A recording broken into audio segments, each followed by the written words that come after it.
ఈ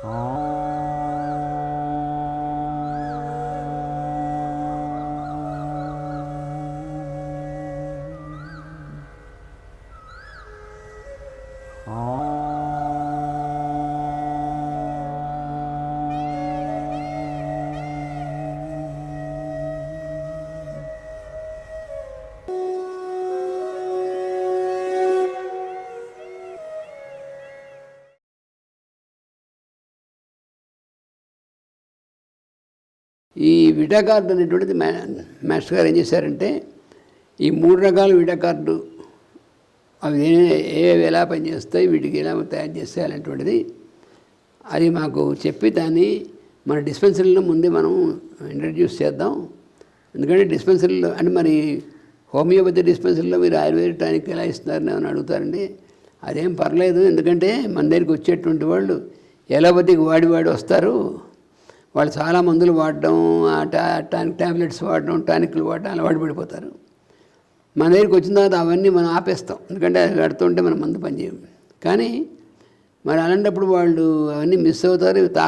టానిక్లు లేకపోతే అలాంటిది ఏమో మళ్ళీ మనం ఇవ్వకపోతే వాళ్ళు ఎక్కడికి వెళ్ళి కొనుక్కుంటారు. అది కాకుండా మనం ఆ ట్రీట్మెంట్ కార్డు రాకుండా వైటల్ ఫోర్స్ చేయడం కోసం సప్లిమెంటరీగా మనం తయారు చేసి మనం సప్లై చేస్తే వాళ్ళకి మంచిది. తర్వాత వాళ్ళు ఎక్కడ వెళ్ళి వేరే వాడక్కర్లేకుండా సరిపోతుంది.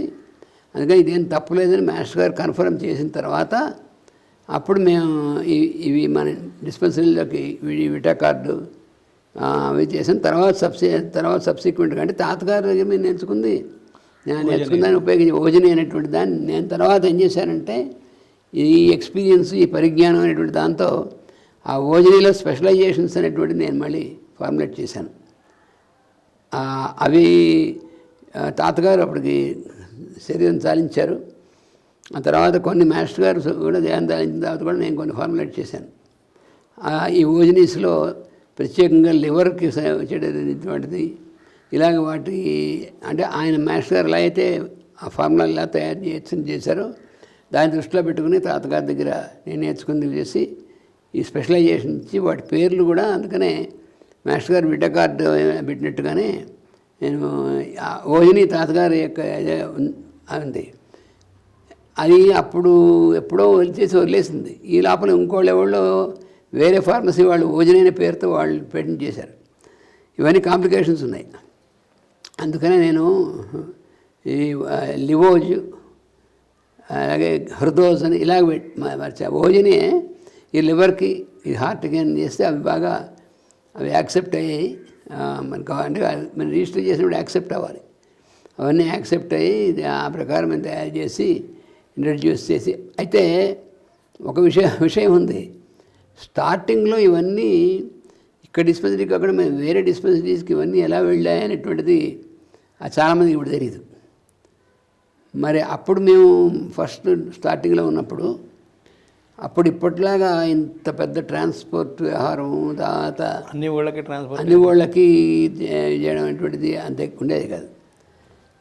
మేము ఈ టూర్లకు వెళ్ళేప్పుడు ఈ సాధారణంగా ఈ hair tonics, hair oils, tooth powder, ముఖ్యంగా ఎంఎస్టీస్ ఇలాంటివి ఆ డిస్పెన్సరీ వాళ్ళు అంతకుముందు నుంచి ఇంట్రడ్యూస్ అయింది. కాబట్టి మీరు వచ్చేప్పుడు మాకు ఏంది బట్టరండి అని వాళ్ళు చెప్తే ఈ మేము వెళ్ళేటువంటి దానికి కావాల్సినటువంటి ఒక సంచి నిండా మా లగేజ్ కాకుండా ఇవి కూడా పెట్టుకుని, ఇవి కాకుండా మాస్టర్ గారు మనం బుక్స్ పబ్లికేషన్స్ ఉన్నాయి కదా అవి కూడా కొని పెట్టుకుని ఇవన్నీ మేము కూడా మోసుకుంటూ మేము ఆ డిస్పెన్సరీకి టూర్ కానీ మోసుకుంటూ అంటే మీరు కార్లో వెళ్ళేవాడు కదా. కార్లు గీళ్ళు ఎక్కడున్నాయి ఇప్పుడు?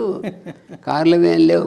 మేము ట్రైన్స్లో వెళ్ళేవాళ్ళం, లేకపోతే బస్సులు, ఎర్ర బస్సులు ఉంటాయి కదా, మామూలు బస్సులు, ఆ బస్సులో ట్రావెల్ చేసేవాళ్ళం. ఈ లగేజ్ అంతా మోసుకుంటూ లేకపోతే ట్రైన్లో వెళ్ళగలిగినటువంటి చోట ట్రైన్లో వెళ్ళేవాళ్ళం. ట్రైన్లో అంటే ఇప్పటిలాగా ఏదో థర్డ్ ఏసీలు, సెకండ్ ఏసీలు అలా ఏం కుదరదు. అప్పుడు జనరల్ కంపార్ట్మెంట్లోనూ మహా అయితే సిట్టింగ్ అనేటువంటి గంటలను ఆ పరిస్థితిలో వెళ్ళేవాళ్ళం. ఎంతమంది జనరల్గా వెళ్ళేవాళ్ళు? వీడితో పాటు ఎంతమంది వచ్చేవాళ్ళు? నాతో పాటు ఒకళ్ళు ఇద్దరు అలా నాతో పాటు వచ్చేవాళ్ళు. అంటే అంత టూర్ మొత్తం చేయాలంటే అందరికీ కంటిన్యూస్ చేయడానికి అవ్వదు. పైగా అందరూ తట్టుకోవడం కూడా కష్టం, ఎందుకంటే దానికి బాగా కొంచెం శ్రమ ఎక్కువ ఉంటుంది. ఇవన్నీ చేసేయాలి. ఎందుకంటే శ్రమ ఎక్కువ ఉంటుంటే ఎలా ఉంటుందంటే మీకు ఉదాహరణ చెప్తాను. ఇప్పుడు నేను నా టూర్ ఎలా ఉండేది అంటే విజయవాడ దాకా గుంటూరు దాకా ట్రైన్లో వచ్చి, ఎందుకంటే విజయవాడ డిస్పెన్సరీ ఇవన్నీ మా తమ్ముడు చూసేవాడు, విజయవాడ గుంటూరు అని. నేను గుంటూరు దాకా ట్రైన్లో వచ్చి గుంటూరు నుంచి అప్పుడు ఏంటి త్రిపురాంతకం ఫస్ట్ స్టార్టింగ్ ప్రకాశం జిల్లాలో, అంటే గుంటూరు నుంచి శ్రీశైలం వచ్చి మొత్తం త్రిపురాంతకం ఉంది, అక్కడ డిస్పెన్సరీ ఉండేది. అక్కడ రఘునాథాచార్యులు గారిని ఆయన ఉండేవారు. వాళ్ళ అబ్బాయి ఇప్పుడు మనకి నెల్లూరులో మన డిస్పెన్సరీ చూసి చక్రపాణి, అతను చిన్న పిల్లాడు అప్పుడు. మేము మాస్టర్ గారు ఆ ఊరు వచ్చి డిస్పెన్సరీ ఎస్టాబ్లిష్ అంటే ఆయన వచ్చి ఇనాగ్రేట్ చేశారు. అప్పటి నుంచి ఆ డిస్పెన్సరీని కూడా నేను చూసాను స్టార్టింగ్లో. అక్కడ అప్పుడు ఏముండేది, గుంటూరు నుంచి 3 బస్సులు ఉండేవి శ్రీశైలం, పొద్దున 5 గంటలకి 9 గంటలకి, సాయంత్రం రాత్రి 9 గంటలకిను దేవస్థానం.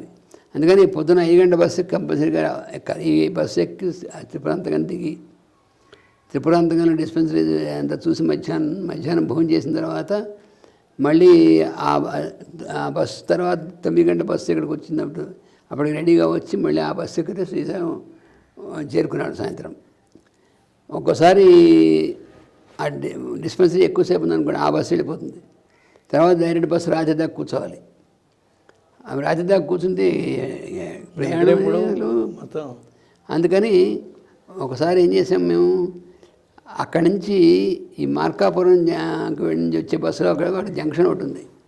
ఆ జంక్షన్ దాకా వేరే ఒక బస్సు, ఎర్ర బస్సు, మార్కాపురం వెళ్ళే బస్సు వస్తే అది ఎక్కితే ఆ జంక్షన్ మార్కాపురంకి వెళ్ళకుండా అక్కడ దిగితే అప్పుడు అటు నుంచి మళ్ళీ దోర్నాలు వచ్చేటువంటి బస్సు వస్తే అందులో ఎక్కి మళ్ళీ దోర్నాలు వచ్చాక మళ్ళీ ఇంకో బస్సు ఎక్కి ఇలాగా ఇంత లగేజ్ అంత మంచి. ఒకసారి నేను నాతో పాటు కుటీర్ ఇండస్ట్రీస్లో మా దగ్గర వర్క్ చేసేవాడు అతను మూర్తి అని, అతను కూడా ఈ టూర్స్లో మాతో వచ్చేవాడు. నేను అతను వస్తే మేము త్రిపురాంతకం బస్సు ఎక్కాం. ఒక జంక్షన్ దగ్గరికి వచ్చింది, ఇంకో జంక్షన్ దగ్గరికి అక్కడి నుంచి మార్కాపురం వస్తుంది. ఇక్కడ వచ్చేవాడుగా బ్రేక్ డౌన్ అయిపోయింది. నా ఎక్కువ బస్సులు లేవు. అప్పుడు మేము ఏం చేయాలి, అక్కడికి ఆ బస్సు అందుకోవాలంటే ఇక్కడ ఆగిపోతే రాత్రి దాకా ఉండదు. అప్పుడు ఈ లగేజ్ అంతా మేము మోసుకుని 6 కిలోమీటర్స్ నడిచి 6 కిలోమీటర్స్ అవతల ఇంకో జంక్షన్కి వెళ్ళి అప్పుడు అక్కడి నుంచి దోర్నాలు వచ్చేటువంటి బస్సు, ఒక బస్సులో 2 బస్సుల మంది జనం ఉన్నారు అక్కడ. కానీ తప్పదు, అలాగే దోసుకుంటూ లోపలికంతా వెళ్ళి అలాగే ఆ బస్సులో ఉండి దోర్నాలు దిగి అక్కడి నుంచి వేరే కర్నూలు నుంచి శ్రీశైలం వచ్చే బస్సు వస్తే ఆ బస్సు ఎక్కి శ్రీశైలం వచ్చి ఇలా ఉంటుందన్నమాట. డిస్పెన్సరీ టూర్ అంటే అదే లగ్జూరియస్గా వచ్చేటువంటిది కాదు. అందులో ఒక ఊరు వెళ్ళి ఒక ఊరు కంటిన్యూస్ కాబట్టి కంటిన్యూస్. ఇప్పుడు అక్కడి నుంచి ఇక్కడికి వచ్చాం, శ్రీశైలం వచ్చాం అనుకోండి, శ్రీశైలంలో 2 రోజులు డిస్పెన్సరీ ఇక్కడ పక్కన. అప్పుడు ఇంకా ఆశ్రమం నిర్మాణం అది అవ్వకముందు నుంచి, అంటే మాస్టర్ గారు 80లో స్టార్ట్ చేశారు. 81లో క్లాసులు 80లో పెట్టారు, మళ్ళీ 81లో క్లాసులు పెట్టారు. ఆ స్టార్ట్ చేసినప్పటి నుంచి నాకు ఈ డిస్పెన్సరీ నువ్వు ఫ్రీక్వెంట్గా రావాలని చెప్పి నాకు చెప్పారు. అందుకని ఎవ్రీ మంత్ మొట్టమొదటి 15 రోజులకు ఒకసారి వచ్చేవాడిని ఇక్కడికి. ఆ తర్వాత మంత్లీ వన్స్ చాలా కొన్ని సంవత్సరాల పాటు ఇలాగా ఈ మిగతా డిస్పెన్సరీస్ కూడా కనెక్ట్ అయిన తర్వాత ఆ వరుసలో ఇలాగ వచ్చి ఇక్కడికి వచ్చిన తర్వాత ఇక్కడ లెఫ్ట్ సైడ్ డిస్పెన్సరీ ఉండేది. మురళీధర్రావు గారు లెఫ్ట్ సైడ్ ఉండేవారు. అప్పుడు అక్కడ డిస్పెన్సరీ ఉండేది. అప్పుడు ఇక్కడ డిస్పెన్సరీ అక్కడ డిస్పెన్సరీ చూసుకుని ఇక్కడి నుంచి అనంతపూర్ వెళ్ళాలి. రాత్రి భోజనం చేసి అనంతపూర్ బస్సు ఎక్కితే ఈ మామూలు బస్సులే తెల్లారుజాముగా అనంతపూర్ వెళ్తుంది. ఆ తెల్లవారుజాము దిగి మళ్ళీ ఈ లగేజ్లను పట్టుకుని అక్కడ మన డిస్పెన్సరీ ఉన్నటువంటి చోటుకి వెళ్ళి అక్కడ మళ్ళీ ఇంకా రెస్ట్ వేరే తీసుకోవడానికి లేదు,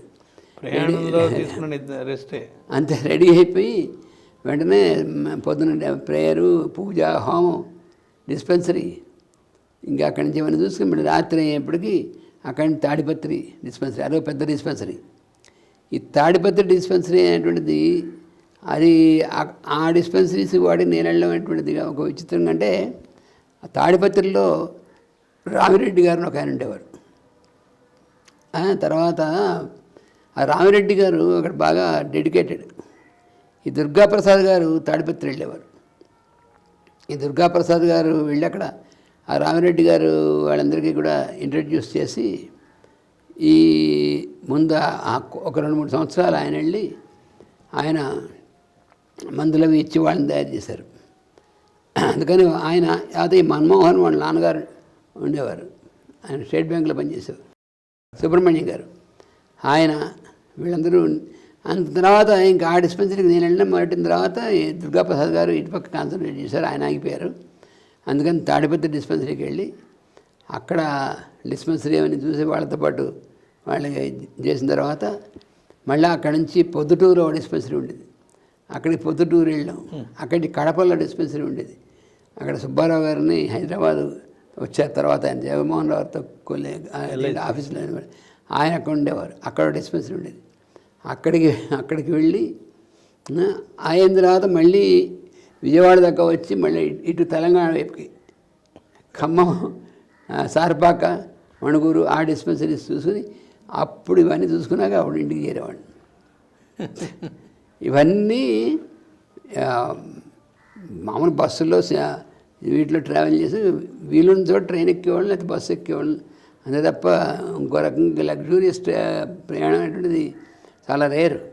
అది కూడా ఇవన్నీ మోసుకుంటూ వెళ్ళాల్సిందే. ఇప్పుడు తర్వాత మీరు చెప్పారు ఇందాక అరణ్య ప్రాంతంకి వెళ్ళి తాతగారు తెచ్చేవారు అని, అంటే మీరు కూడా ఆ మూలికలు వాటి కోసం సేకరణ కోసం మూలికల సేకరణ కోసం అంటే మేము ఏం చేసామంటే ఏజెన్సీస్ వాళ్ళు ఆ ఏరియాస్కి వెళ్ళి అక్కడికి తెచ్చి అమ్మేటువంటి వాళ్ళు, ఏజెన్సీలో తెచ్చి అమ్మేటువంటి వాళ్ళు దొరికారు. అలా వాళ్ళతో కాంటాక్ట్ పెట్టుకుని అక్కడ తెచ్చుకున్న తర్వాత అక్కడి నుంచి మేము ఆ మూలికలు తెచ్చుకోవడం. ఒక్కోసారి కొన్ని ప్లేసెస్కి వాటిలో వెళ్ళి స్వయంగా ఆ చెట్టు ఉన్నటువంటి చోటుకి వెళ్ళి చేసుకుని తెచ్చుకోవడం, ఇలాగ మేము ఐడెంటిఫై చేసి తెచ్చుకోవడం. ఇంకా కొన్ని మూలికలు మన ప్రాంతాల్లో మన రాష్ట్రంలో ఉండలేవు, అవి మాత్రం తమిళనాడులో సప్లై చేసేటువంటిది జాగ్రత్తగా రిలయబుల్గా సప్లై చేసేటువంటి వాళ్ళ దగ్గర వాడు తెప్పించి వాళ్ళు సప్లై చేస్తారు అక్కడి నుంచి. ఆ తర్వాత ఇప్పుడైతే ఢిల్లీ, అమృత్సర్ అక్కడి నుంచి కూడా, ఎందుకంటే కొన్ని ఇక్కడ ఇప్పుడు దేవదారు ఉందనుకోండి, ఇక్కడిది కాదు హిమాలయాల్లోని ఆ మొక్క, అలాంటివి కొన్ని అక్కడి నుంచి తెప్పించుకోవాల్సినటువంటివి. ఇలాగా ఏవేవి ఎక్కడి నుంచి ఒరిజినల్ వస్తాయో జాగ్రత్తగా చేసి మేము వెళ్ళి సేకరించి వచ్చేటువంటివి వీలైనటువంటివి అలా చేస్తాం. అలా కాకుండా ఇలా తెప్పించుకోవాల్సినటువంటివన్నీ కూడా ఎక్కడెక్కడ ఏ ప్రాంతాల నుంచి తెప్పించుకోవాలో అవన్నీ జాగ్రత్తగా మెల్లిమెల్లిగా మాకు చేసాం అనుకుని. అయితే ఈ కిషోర్ ఏమైందంటే 2006లో కిషోరు పాప ఆయన హెరిడిటరీగా ఇబ్బంది ఉంది, వాళ్ళ నాన్నగారు కూడా ఎర్లీ ఏజ్లో పోయారు ఆయన. ఈ కిషోర్ కూడా 50 years కంటే ముందే కొంచెం అతను చనిపోవడం జరిగింది. అయితే అప్పటికే కుటీర్ ఒక రకంగా కొంచెం ఎస్టాబ్లిష్ అయింది. ఈ లోపల మన గన్నవరం రామానంద్ గారు రెండో అబ్బాయి రవికుమార్, అతను ఇంచుమించుగా కిషోర్ గారు పోయే టైంకి జస్ట్ అని తీసుకొచ్చాను. అతన్ని కూడా ఇక వేరే, ఎందుకంటే రామానందం గారి ముగ్గురు పిల్లల్ని కూడా మాలాగే ఎక్కడా ఉద్యోగం వేరే ఎక్క లేకుండా ముందు అసలు వాళ్ళని తయారు చేయాలని, అంటే ఇప్పుడు పెద్ద అబ్బాయి ఇప్పుడు తర్వాత ఉద్యోగం చేస్తున్నాడు, కానీ రవికుమార్ కుటీర్లో తీసుకొచ్చాను. వేణునేమో ఎస్ట్రాలజీ, వాస్తు వీటిలో డెవలప్ చేయించాం వేణు. ఇలాగా ఈ రవి వచ్చిన తర్వాత ఆ రవికి కూడా మళ్ళీ అన్నీ ఇవన్నీ కూడా అలవాటు చేసి ఇవన్నీ కూడా చేస్తే రవి కూడా చాలా తొందరగానే వీటన్నిటిని బాగా నేర్చుకున్నాడు. అందుకని అక్కడి నుంచి మేము ఏంటంటే అలా డెవలప్ అవుతూ వచ్చింది. ఈ లోపల మనకంటే ఈ కుటీర్ ఈ ప్రోడక్ట్స్ ఇవన్నీ కూడాను మన బెల్జియం సోదరులు వాళ్ళు, అక్కడ ఉన్నటువంటి వాళ్ళు కూడా ఇక్కడికి వచ్చినప్పుడు చూసి మేము కూడా తెప్పించుకుంటామంటే కొన్ని సంవత్సరాల పాటు ఆ బెల్జియం పంపిస్తే బెల్జియం నుంచి బెల్జియంలో ఉన్నటువంటి డిస్పెన్సరీస్ వాళ్ళు, తర్వాత ఫ్రాన్స్లో ఉన్నటువంటి వాళ్ళు, జర్మనీలో ఉన్నటువంటి వాళ్ళు కూడా తీసుకెళ్ళేవాడు. వాళ్ళు అక్కడి నుంచి ఆ బెల్జియం నుంచి వాళ్ళు చేసేవాడు. ఆ రకంగా ఈ కోవిడ్ ముందు మాత్రం బెల్జియం గవర్నమెంట్ అసలు ఆయుర్వేదం కానీ ఇవన్నీ ఇండియాని తెచ్చి స్టాప్ చేశారు. అందువల్ల ఈ మధ్య గ్యాప్ వచ్చింది.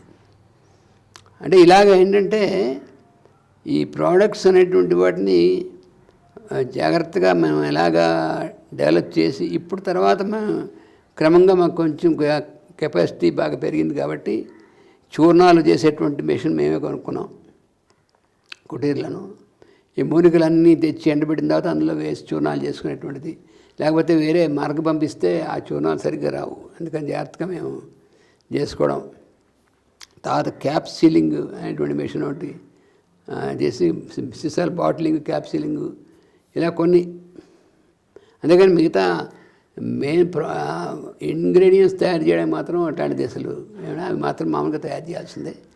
అలాగే ఇప్పుడు ఏంటంటే స్టాండర్డ్గా మాకు అప్పటి నుంచి చిన్నప్పటి నుంచి చిన్నవాళ్ళ నుంచి వర్క్ చేసేటువంటి కొంతమంది వర్కర్స్ ఉన్నారు. వాళ్ళు అలాగే కంటిన్యూ చేస్తున్నారు. వాళ్ళు పాపం మనకి ఏంటో ఫ్యామిలీ మెంబర్స్ లాగే, అందుకని అలా నడుస్తుంది. ఆయన మాస్టర్ గారు బ్లెస్సింగ్స్ అలా ఉన్నాయి. అందుకని ఆయన చెప్పిన ఫుడ్ స్టెప్స్లో నడవడం వల్ల మనకి పెద్ద ఫార్మసీ కింద ఏం అవదని చెప్పారు ఆయన. వాళ్ళతో పోటీ పెట్టుకుని అలా కమర్షియలైజ్ చేసేవి చేయొద్దని చెప్పారు. అలా అక్కర్లేకుండా మన సెంటర్స్ మన వీటి ద్వారా అంటూ ఈ లోపల ఏమైందంటే కొన్ని పబ్లిక్లో షాప్స్ కూడా వాళ్ళు కొంచెం ఈ వాళ్ళకి తెలిసింది ప్రొడక్ట్స్ ఇవన్నీ ఇలా ఉన్నాయి, క్వాలిటీ ఇలా ఉన్నాయని. తర్వాత మేము ఆయుర్వేదిక్ సోప్స్ అవి కూడా మెల్లిగా అవి కూడా తీసుకొచ్చాం. అందుకని వచ్చిన తర్వాత ఎక్కువ మన సెంటర్స్ ద్వారాను, తర్వాత కొంతమంది బయట వాళ్ళంతటా వాళ్ళే మేము తీసుకుంటామని ఆ షాప్స్ కొన్ని ఆయుర్వేదిక్ షాప్స్ వాళ్ళు, తర్వాత కొంతమంది హైదరాబాద్లో కొంత ఈ మెడికల్ వీళ్ళు మామూలు మెడికల్ వాళ్ళు కూడా ఇందులో కొన్ని ప్రోడక్ట్స్ని వాళ్ళు కూడా తీసుకొని ఇలా మనం దీనివల్ల మనకేంటంటే సెల్ఫ్ సఫిషియన్సీకి ఇబ్బంది లేకుండా వచ్చి స్టాండర్డ్గా మనం మన ఇది తయారు చేసుకోవడానికి దానికి అవకాశం ఏర్పడింది. మాస్టర్ గారి దయ వల్ల ఏంటంటే ఇప్పుడు కుటీర్కి మనం మ్యానుఫ్యాక్చరింగ్ యూనిట్ మన ఓన్ బిల్డింగ్ అనేటువంటిది అవకాశం కలిగింది. అది ముషివాడ అది అంటే ఇలాగ అంటే ఎన్ని సంవత్సరాలు 76లో మొదలెట్టాం. 76లో మొదలెడితే ఎన్ని స్టేజెస్ దాటే, అంటే ఒక్కోసారి ఇంక ఇంపాసిబుల్ ఇంక మూసేయాల్సి వస్తుందని స్టేజ్ కూడా వచ్చింది. ఎందువల్లంటే చాలా టఫ్ కండిషన్స్. ఆ టఫ్ కండిషన్స్ అంటే ఒక పక్కన గవర్నమెంట్ పాలసీస్ అలాగే ఉండేవి, సపోర్టివ్గా కాకుండా ఇంకోవైపునేమో ఈ మార్కెటింగ్ మనకు అసలు బయట మార్కెటింగ్ లేదు. ఇంకో పక్కన ఈ మూలికలు మనం ఎక్కడ లోకల్గా కొంటే అవి సరిగ్గా పనిచేయవు, అందుకని మేము వాటికి చాలా కష్టపడాల్సి వచ్చేది. అయితే ఇవన్నీ మనకి అంటే తాతగారు వేసిన బేస్ అక్కడి నుంచి నేను చేసుకున్నటువంటిది ఆ నాలెడ్జి మాస్టర్ గారు ఇచ్చినటువంటిది. దీనివల్ల ఏమైందంటే ఆయన చెప్పినట్టుగా కొన్ని ఫ్యామిలీస్కి మా దగ్గర వర్కర్స్ అవి కాకుండా మన సెంటర్స్లో దీన్ని ఎవరు మెయింటైన్ చేస్తున్నారో వాళ్ళకి ఇది ఇలాగ ఒక సెల్ఫ్ సఫిషియన్సీతో పాటు కొంతమందికి సింపుల్ లివింగ్ జీవనోపాధి. అంటే మనం ఇది ఎక్కడ సరిపోతుంది అనుకునే వాళ్ళకి ఏం చెప్పలేము. కానీ మామూలుగా తిండికి పట్టకి లోటు లేకుండా ఉండడానికి నీడ్స్ని సాటిస్ఫై చేస్తూ మంచి ప్రోడక్ట్ని క్వాలిటేటివ్ది ఇస్తూ సమాజానికి